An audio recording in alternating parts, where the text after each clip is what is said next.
ABC, com o pastor Antônio Freire. Glória a Deus.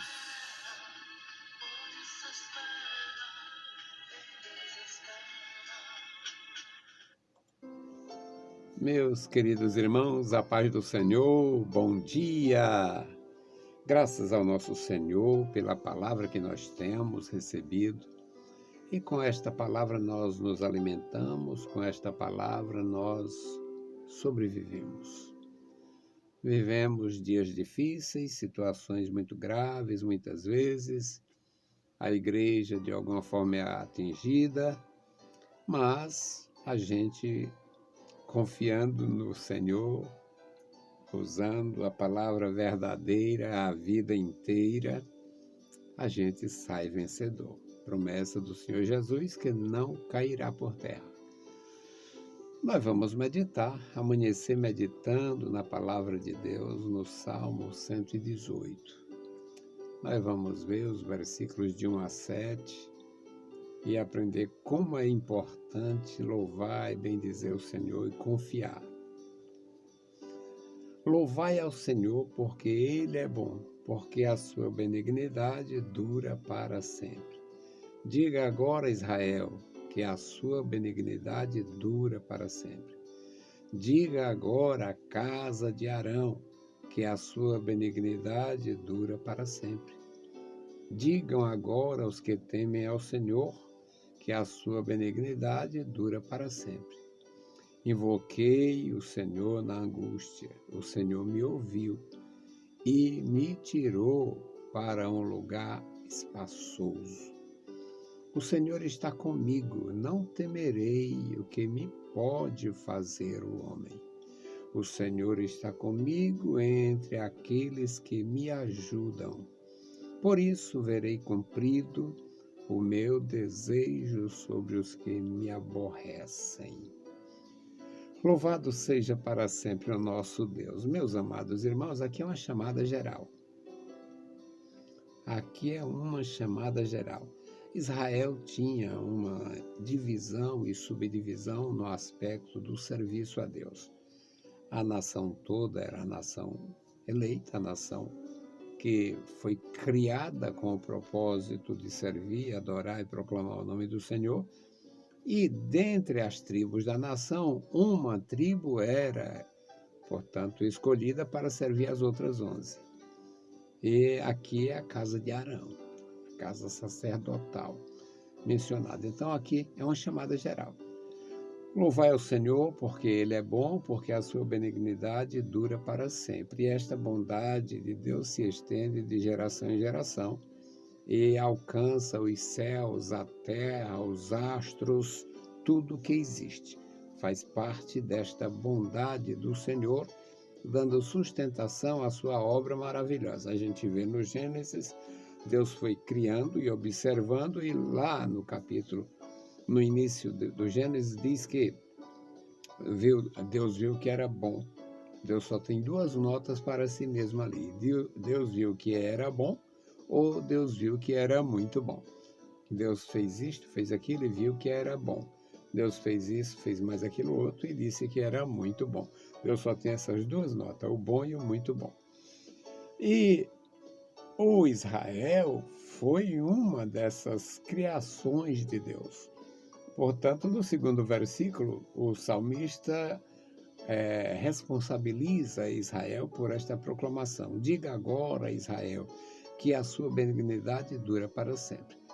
Falando sobre o Senhor, Israel tinha a obrigação, o dever, a autorização para proclamar a bondade do Senhor. Diga agora, Israel, que a sua benignidade dura para sempre.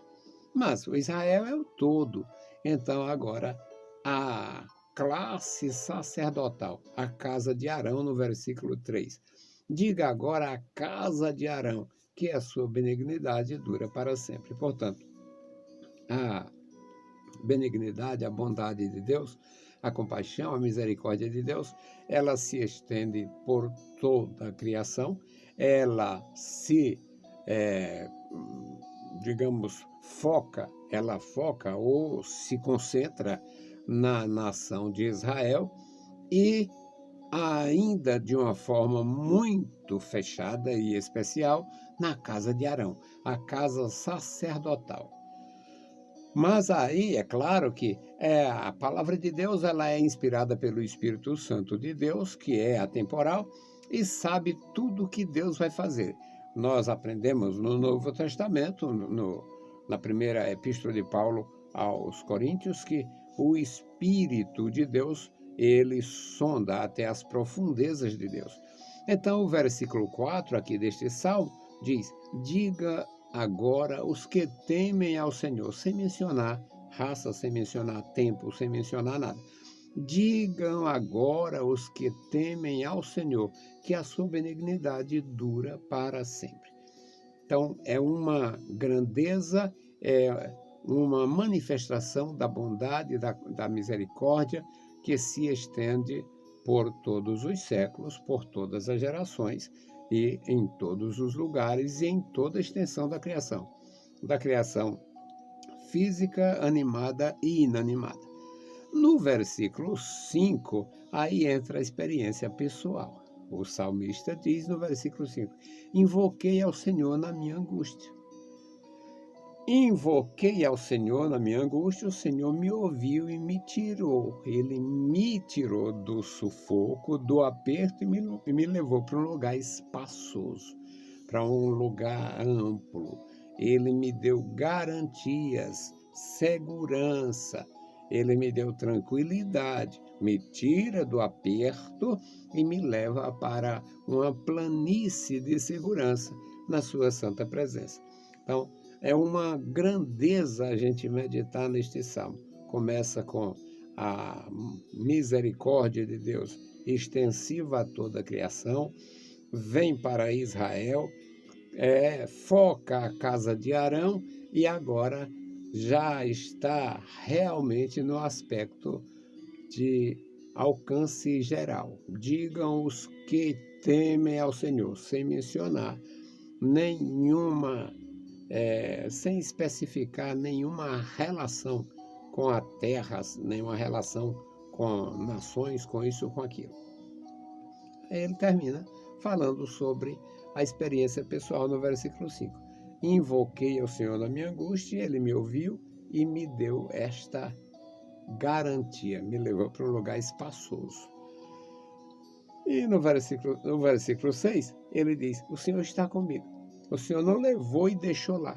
O Senhor está comigo, o Senhor me dá sustentação, o Senhor me ampara, o Senhor me assiste, o Senhor me ajuda. O Senhor está comigo, não temerei o que o homem possa tentar ou intentar contra mim. O Senhor está comigo, não temerei o que me pode fazer o ser humano, o que me pode fazer o homem, o que pode me acontecer. Se acontecer alguma coisa contrária ao meu pensamento e à minha integridade, qualquer coisa assim, o Senhor permitiu, porque o Senhor está comigo. E no último versículo, versículo 7, meus amados irmãos, então entra um aspecto maravilhoso desta comunhão, desta experiência, diz: o Senhor está comigo entre os que me ajudam. Aí é uma experiência minha e sua, uma experiência muito vivenciada pelo povo de Deus, é que tem coisas que só Deus realiza. Tem coisas que só Deus realiza. É um milagre sobrenatural, uma coisa só Deus realiza. Mas tem coisas que Deus usa as pessoas. Então, o Senhor está comigo entre aqueles que me ajudam. A minha necessidade, a necessidade que você tem, a necessidade que alguém tem de segurança, de recurso, de alimento, de víveres. Algumas necessidades, elas são atendidas horizontalmente, elas são solucionadas horizontalmente. Nós precisamos de pessoas, precisamos dos homens, precisamos das pessoas. As nossas igrejas, a minha igreja é uma igreja maravilhosa, uma igreja grande, como a maioria conhece, e já teve trabalhos extraordinários. Por incrível que pareça, a visão dos missionários até os anos 50 era uma visão completamente voltada para a assistência ao povo de Deus em todos os aspectos. A Assembleia de Deus, no Recife, uma casa para idosos. Não era para tirar proveito, não. Não era para tirar proveito. Botar o idoso aqui para ficar com a casa dele, para pegar o cartão. Naquele tempo tinha muita gente que não tinha renda. Então os missionários fizeram a Igreja do Senhor Jesus, sob a égide dos missionários que tinham a visão das coisas de Deus e não visão de denominação forte, combatendo as outras, combativa. Não. E já tinha casa de apoio a idosos lá no Recife, 1941. 1941. A nossa igreja sempre teve alguma coisa, muita atenção, os trabalhos feitos com os necessitados. Nós tínhamos, não sei se tinha a nível de Brasil, sei que aqui, quando eu cheguei em Fortaleza, já existia o trabalho das irmãs voluntárias, uma coisa feita por mulheres, as mulheres da Igreja do Senhor Jesus, algumas que não precisavam de nada para si, mas elas iam nas lojas dos irmãos, nas casas dos irmãos, apanhar donativos, buscar donativos e faziam uma reunião para assistir. Naquele tempo, quem era que pensaria que algum dia ia ter uma lei que favoreceria trabalhadores com a vale-refeição, vale-alimentação, alguém pensar em cesta básica? Não se pensava nisso, não existia. Um Brasil desorganizado, desestruturado, e a igreja organizada, estruturada e espiritual. Coisa maravilhosa. O salmista aqui diz: o Senhor está comigo entre aqueles que me ajudam. Tem coisas que o homem não pode ajudar. Tem coisas que as pessoas não podem fazer. Mas tem coisas que Deus pode fazer, mas quer que eu faça. Deus pode fazer milagre? Pode. Deus pode transformar água em vinho? Hoje pode. Deus pode transformar até pedra em pães se quiser. Bom, Deus pode fazer milagres, mas Deus quer usar as mãos de vocês, as minhas mãos, as nossas mãos, para fazer a sua obra. E o salmista diz: o Senhor está comigo entre aqueles que me ajudam. Por isso, verei cumprido o meu desejo sobre os que me aborrecem. O Senhor está comigo entre aqueles que me ajudam. Qual é a necessidade que eu tenho? Aqui ele tinha a necessidade de segurança. Mas se a necessidade for de alimento, se a necessidade for de uma atençãozinha, aquelas pessoas que estão só. Eu na infância, na adolescência, eu vi pessoas morando só, sofrendo horrores. Nunca esqueceria uma senhora que morava só e ela tinha o vício do tabagismo, fumava lá e ela mesma tocou fogo na casa. Aquela senhora morrer queimada, ficar 2, 3 dias envolto em palhas de bananeira, coisas assim, que não existia nenhuma assistência. E ela tinha um monte de filhos, parece que ela não tinha muitos, mas ela tinha uma réplica de netos e tal, mas vivia só. Então, o Senhor está comigo entre aqueles que me ajudam. Às vezes é ajudar alguém que vive sozinho, que vive na solidão, que está enfermo, que está necessitado de uma palavra, de um apoio. Deus abençoe meus amados irmãos e continuemos servindo a Deus, sabendo que Ele é maravilhoso e a sua misericórdia dura para sempre. Nós vamos orar pelo nosso irmão Façanha, pela sua família.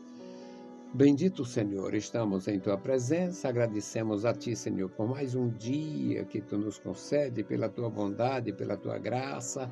Suplicamos pela tua igreja, estenda sobre nós as tuas mãos santas. Abençoa, meu Senhor, toda a tua igreja, crianças, jovens e adultos. Abençoa a nossa congregação, nos guarda, nos dá a tua paz. Abençoa irmão Façanha, irmã Fátima, os seus filhos. Toma em tuas santas mãos, meu Senhor, a vida dos meus irmãos. Nos dá, meu Senhor, a graça da convivência santa na tua presença. Em nome de Jesus Cristo, nós te pedimos. Amém. A paz do Senhor, meus amados irmãos, e bom dia!